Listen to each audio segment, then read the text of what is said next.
प्यारे बच्चों, स्वागत है आप सभी का। हम लोग पढ़ रहे हैं बीएससी थर्ड ईयर की एटॉमिक एंड लेजर फिजिक्स और आज इस फर्स्ट यूनिट का 7th लेक्चर है। आज हम जानेंगे spectroscopic terms and their notations. Spectroscopic terms and their notations. प्यारे बच्चों, आगे की इस स्पेक्ट्रोस्कोपी को पढ़ने में या इस एटॉमिक फिजिक्स को पढ़ने में हमें इस नोटेशन का कि ये जो डिफरेंट टर्म्स हैं इनके बारे में हमें बहुत डिटेल में पता होना चाहिए। कि जैसे हम जी मैन इफेक्ट पढ़ेंगे या पास्टनबर्ग इफेक्ट पढ़ेंगे, हम देखेंगे एक लेवल जो है वो कई लेवल्स में स्प्लिट होता है। तो पहले हम जानते हैं कि ये टर्म्स क्या हैं। जब हमने बोहर एटॉमिक थ्योरी पढ़ी थी उस समय बताया था कि हर इलेक्ट्रॉन का अपना एक लेवल होता है, उस लेवल को हम टर्म्स कहते हैं। बस इतना सा आप जान लीजिए। यानी कि अगर मैं ये कहूं कि the level of electrons in an atom, एक एटम में इलेक्ट्रॉन किस लेवल में है, इज कॉल्ड, उसे हम क्या कहेंगे, आप नोट कर लीजिए इस बात को, इज कॉल्ड टर्म्स। उसे ही हम टर्म्स कहते हैं। क्यों, हमें पता होना चाहिए ना कि ये टर्म्स क्या है। जैसे कि मैं बात कहूँ कि ये एक लेवल है और इस तरह से आगे चल के देखेंगे कि एक लेवल जो है डिफरेंट लेवल्स में स्प्लिट हो रहा है।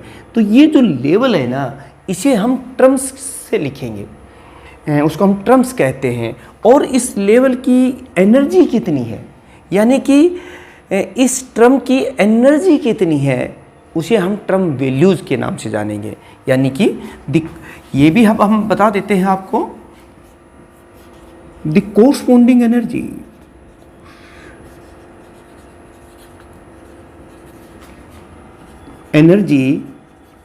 और एनर्जी को हम वेव नंबर की टर्म में एक्सप्रेस करें या सेंटीमीटर इनवर्स की फॉर्म में। The corresponding energy in terms of wave number और इन हम सेंटीमीटर इनवर्स, इस टर्म में are called.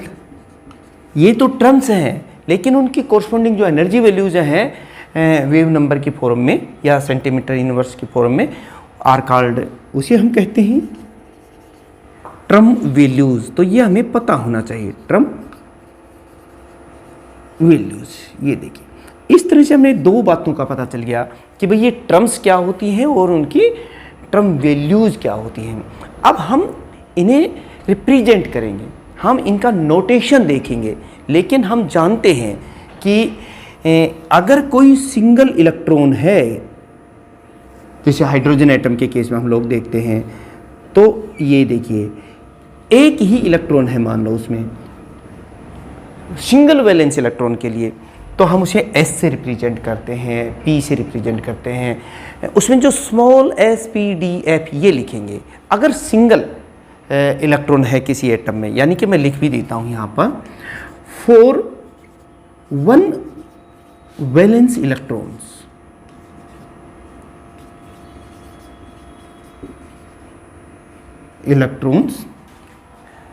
S P D F etcetera, these are the terms. ये टर्म्स आर दी टर्म्स। मतलब अगर सिंगल इलेक्ट्रॉन है किसी एटम में तो small s p d f से रिप्रेजेंट करेंगे टर्म्स को, और इनके कोरस्पॉन्डिंग जो एनर्जीज होती हैं उन्हें हम टर्म वैल्यूज कहेंगे। जैसा कि मैंने यहां भी लिखी है, and corresponding values are called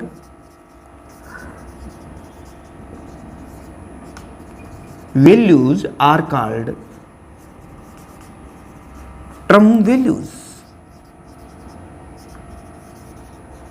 इसे हम अभी एग्जाम्पल के द्वारा भी समझेंगे। लेकिन प्यारे बच्चों देखिए, ये तो मैंने कहा कि सिंगल इलेक्ट्रॉन है तो, लेकिन अगर किसी एटम में ये देखिए 4n atom having more than one valence electrons,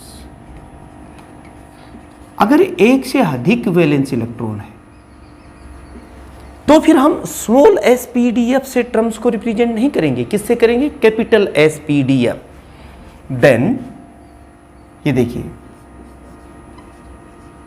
S, इस बार ये कैपिटल है, S P D F etcetera are the terms, ये टर्म्स है। मतलब कैपिटल एसपीडीएफ से हम उनको रिप्रेजेंट करेंगे।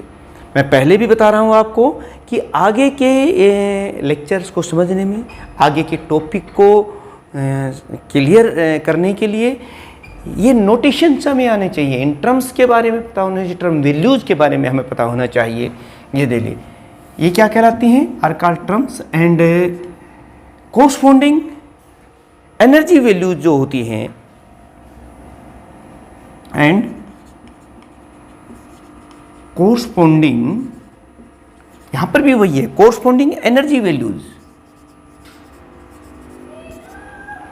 Are called term values. Corresponding energy values, ध्यान रहे इन्हें हम वेव नंबर की फॉर्म में रिप्रेजेंट करेंगे in terms of centimetre inverse. Corresponding energy values are called, उन्हें हम कहेंगे टर्म वैल्यूज।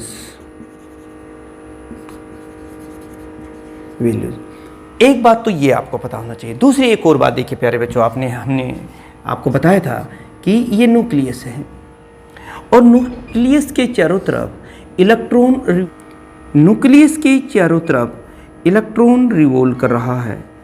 ये देखिए, इस मोशन को हम कहते हैं ऑर्बिटल मोशन, और इस ऑर्बिटल मोशन की वजह से जो एंगुलर मोमेंटम होता है उसे हम कहते हैं ऑर्बिटल एंगुलर मोमेंटम, यानी कि एल। ठीक है, लेकिन एक और बात भी मैंने बताई थी कि along with this orbital motion the electron also rotate about its own axis and that motion is called spin motion. और स्पिन मोशन की वजह से जो एंगुलर मोमेंटम होता है उसे हम कहते हैं स्पिन एंगुलर मोमेंटम। और आप जानते हैं कि जब भी कोई चार्ज पार्टिकल मोशन में होता है तो मैग्नेटिक मोमेंट डेवलप होता है। तो ऑर्बिटल मोशन की वजह से, यानी कि ऑर्बिटल एंगुलर मोमेंटम की वजह से भी मैग्नेटिक मोमेंट डेवलप होता है, जिसे ऑर्बिटल मैग्नेटिक मोमेंट कहते हैं। और स्पिन मोशन की वजह से भी मैग्नेटिक मोमेंट डेवलप होता है, जिसे हम कहते हैं स्पिन मैग्नेटिक मोमेंट। और इस तरह से ये एल और एस ये इंटरेक्ट करते हैं मैग्नेटिकली, और एक इनका जो रिजल्टेंट है जे हमें देता है। यानी कि एल एंड एस लिख लेते हैं, आप साथ साथ लिखते रहिए, अपने नोट्स बनाते रहिए। इसी फॉर्मेट में अगर आपको नोट्स चाहिए तो फिर आप डिस्क्रिप्शन में लिंक लेकर के वहाँ से डाउनलोड कर सकते हैं, अदरवाइज अपने नोट्स खुद बनाइए, समझ करके लिखिए। देखिए, L and S interact magnetically,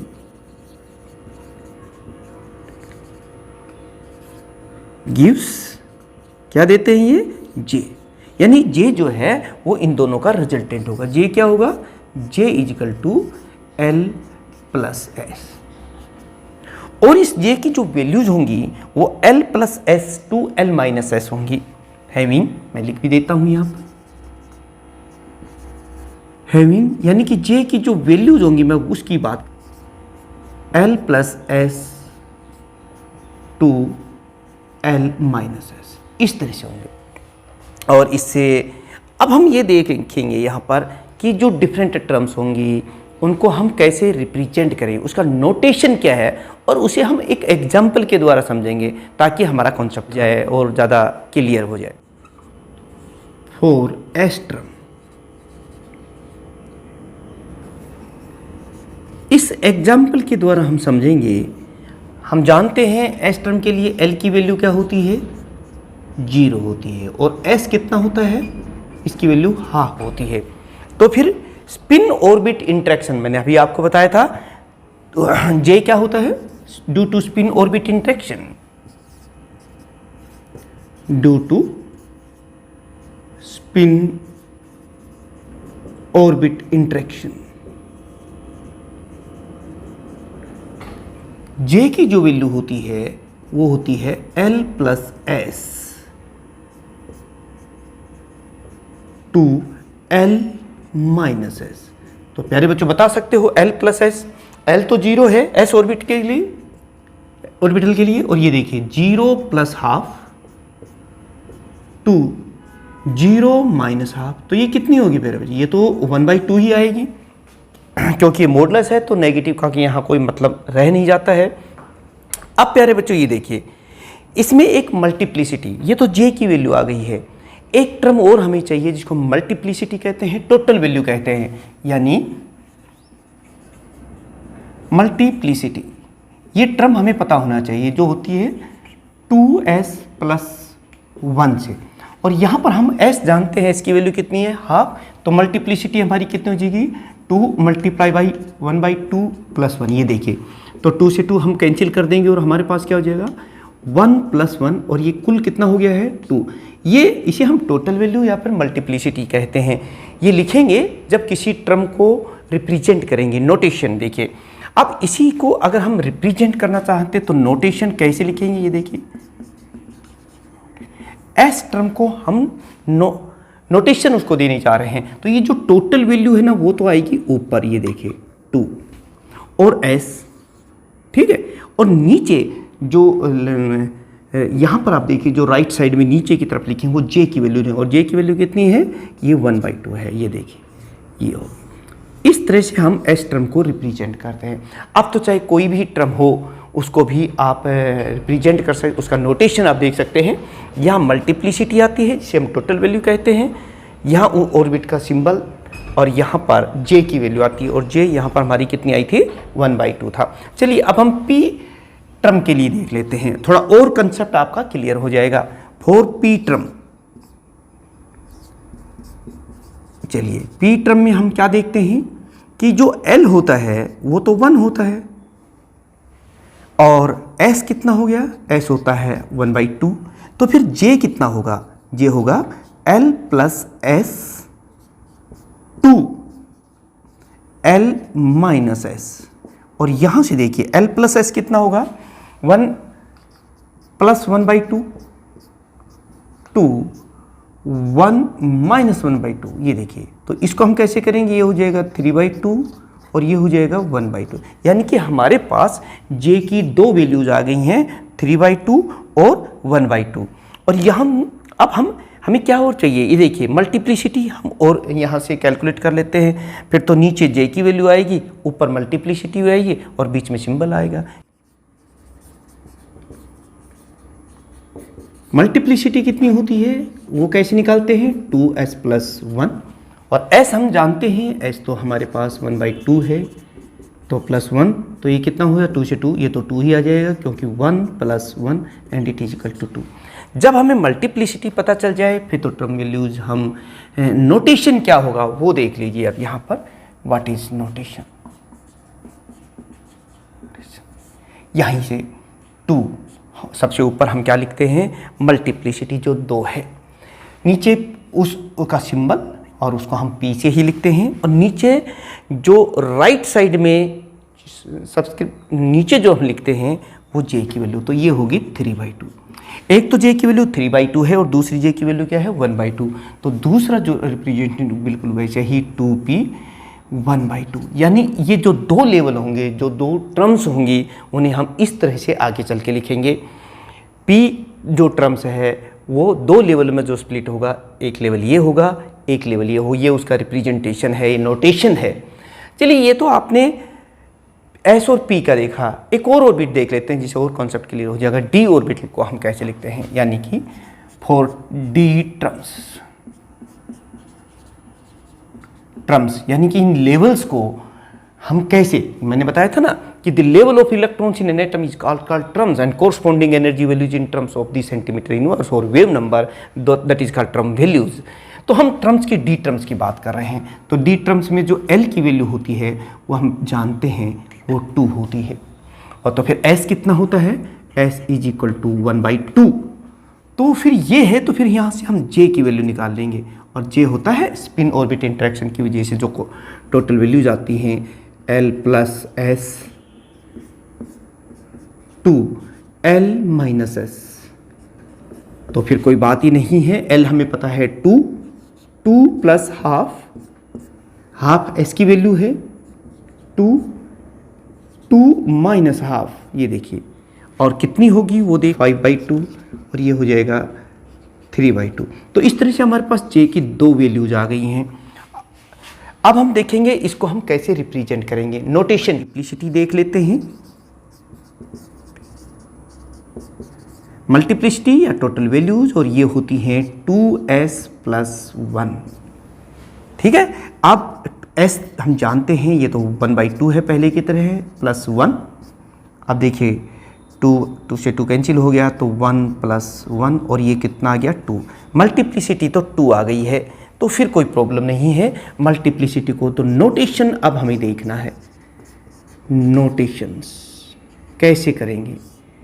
तो सबसे पहले तो मल्टीप्लिसिटी लिखते हैं, वो हमने लिख दिए 2 है, फिर नीचे उसका रिप्रेजेंटेशन उस ऑर्बिटल का, ये d, और फिर कितना है 5/2, एक j की वैल्यू 5/2 है, तो यहाँ हम 5/2 लिख देंगे, और दूसरा जो है 2d और 3/2। तो इस तरह से एक लेवल 2 लेवल्स में स्प्लिट हो रहा है। तो उसकी ये जो दो टर्म्स हैं, और इन दो टर्म्स को हम इस तरह से रिप्रेजेंट करेंगे, ये उसका नोटेशन है। इस तरह से किसी भी, चाहे एफ टर्म हो, एस बी डी एफ, सभी के बारे में प्यारे बच्चों हम लोग देख सकते हैं, जान सकते हैं। तो इस तरह से नोटेशन हमें पता होना चाहिए, हमें पता होना चाहिए कि टर्म्स क्या होते हैं, टर्म वैल्यूज क्या होती हैं, और किस तरह से जो डिफरेंट स्पेक्ट्रोस्कोपिक टर्म्स आएंगी उन्हें हम रिप्रेजेंट करेंगे, उसका नोटेशन क्या होगा। तो प्यारे बच्चों, मुझे पूर्ण विश्वास है कि आपको ये स्पेक्ट्रोस्कोपिक टर्म्स और इनकी नोटेशन जो है वो समझ में आ गई होंगी। फिर भी अगर किसी तरह का डाउट है तो आप कमेंट्स ज़रूर करें, और अगर आपको समझ में आ गई हैं, आपको अच्छा लगा है, तो आप इन्हें आगे ज़रूर शेयर करें। चैनल को अभी तक सब्सक्राइब नहीं किया है तो अपने इन दोनों चैनल्स को सब्सक्राइब करके रख लीजिए। और मिलते हैं अगला जो आर्टिकल है प्यारे बच्चों, उसको आप बिल्कुल मिस ना करें, क्योंकि उसमें हमें आपका बहुत इंपॉर्टेंट आर्टिकल करने जा रहे हैं, स्पिन ऑर्बिट इंटरेक्शन मैथमेटिक्स, जिसमें हम लोग करेंगे, और डबलर टर्म सेपरेशन। सभी स्टूडेंट्स का एक बार फिर से बहुत बहुत धन्यवाद।